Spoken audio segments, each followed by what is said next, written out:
আসসালামু আলাইকুম। আমি তানজিলা তোহা আম্মুর কিচেনে আপনাদের আরও একবার স্বাগত জানাই।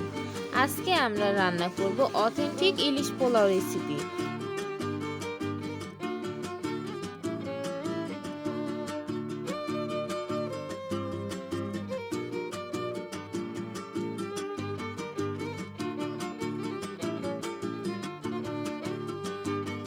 একটা বাটিতে দিয়ে দিব 1 কাপ পরিমাণ টক দই, 1 কাপ পরিমাণ পেঁয়াজ বাটা, 2 চা চামচ আদা রসুন বাটা, এরপর দিয়ে দিব 1 চা চামচ জিরা গুঁড়া, দিয়ে দিব 1 চা চামচ ধনিয়া গুঁড়া, আরও দিয়ে দিব 1 চা চামচ মরিচ গুঁড়া। এখন দিয়ে দিচ্ছি হাফ চা চামচ গরম মশলার গুঁড়া, এরপর দিয়ে দিব পরিমাণ মতো লবণ, দিয়ে দিব কিছুটা পরিমাণ সরিষার তেল। এখন সবগুলো মশলা ভালোভাবে মিক্স করে নিব। এরপর দিয়ে দিব পিস করে রাখা ইলিশ মাছ। মাছগুলো মশলার সাথে ভালোভাবে মিশিয়ে নিব। মিশানো হয়ে গেলে রেখে দিব 30 মিনিটের জন্য।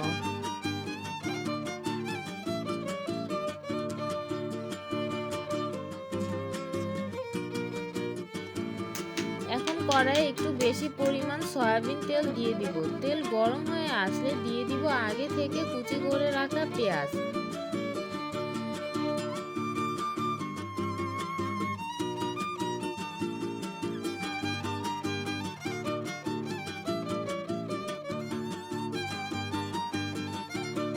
পেঁয়াজের রং বাদামি হয়ে আসলে পেঁয়াজগুলো উঠিয়ে নিব।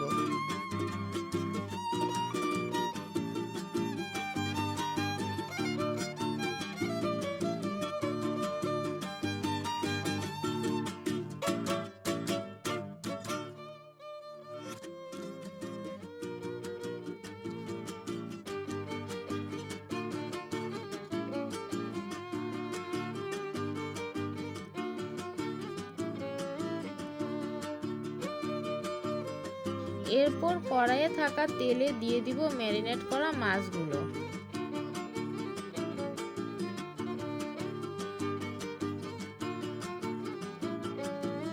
মাছগুলো হালকা এপিট ওপিট ভেজে নিব।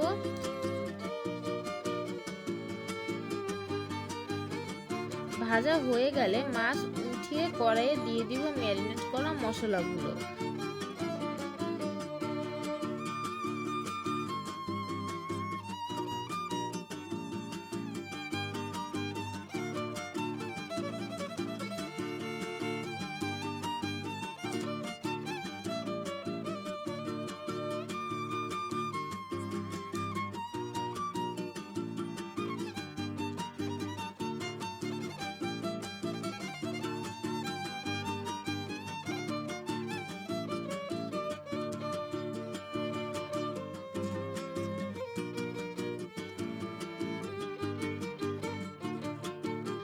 থেকে 4 মিনিট মশলাগুলো ভালোভাবে কষাতে হবে।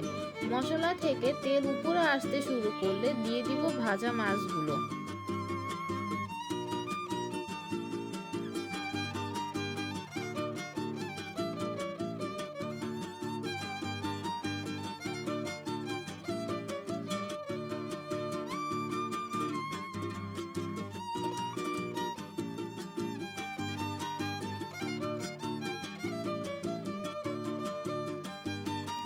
চুলার আঁচ মিডিয়াম রেখে মাছগুলো 90 to 95% কুক করে নিব।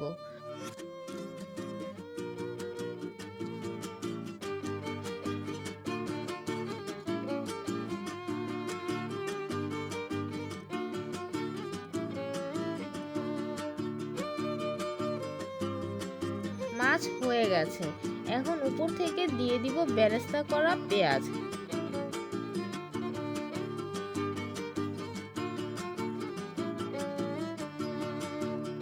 মাছগুলো উঠিয়ে নিব।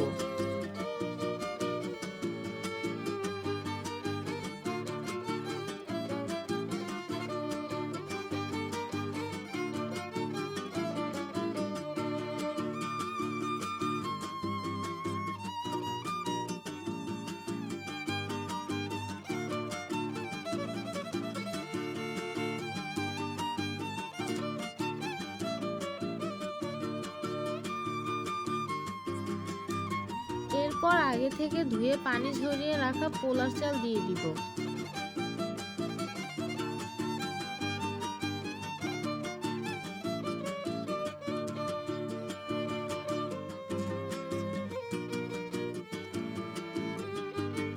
এখন দিয়ে দিচ্ছি 2টি তেজপাতা, 3টি দারুচিনি, 5 থেকে 6টা এলাচ। এখন চালগুলো ভালোভাবে নেড়েচেড়ে ভেজে নিব। আমরা এখানে 1 কেজি পরিমাণ চাল ব্যবহার করেছি। চাল ভাজা হয়ে আসলে এখন দিয়ে দিব 2 কেজি পরিমাণ গরম পানি। চাল যতটুকু ব্যবহার করবেন পানি তার ডাবল ব্যবহার করতে হবে। পানি ফুটতে শুরু করলে দিয়ে দিব 1/2 কাপ পরিমাণ দুধ। দিয়ে দিব পরিমাণ মতো লবণ। এখন দিয়ে দিচ্ছি 1 চা চামচ ঘি। এখন 1 থেকে 2 বার নাড়া দিয়ে দিব যাতে সবকিছু মিক্স হয়ে যায়।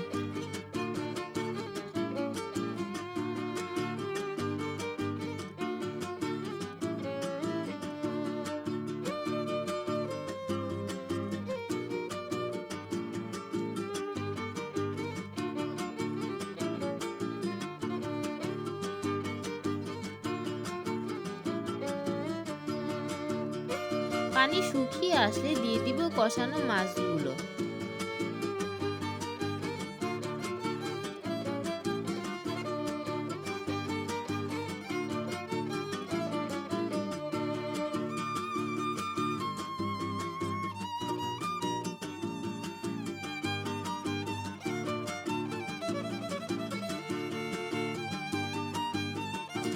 গার্নিশের জন্য উপরে দিয়ে দিব পেঁয়াজ বেরেস্তা, 3 থেকে 4টা কাঁচামরিচ, কয়েকটা কিশমিশ।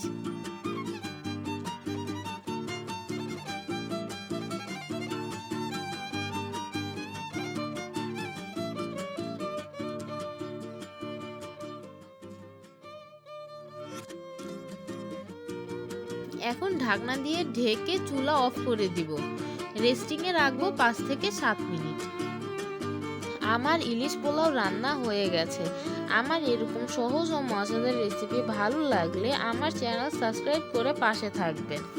সবাইকে ধন্যবাদ জানিয়ে আজকে এখানেই বিদায় নিচ্ছি। আল্লাহ হাফেজ।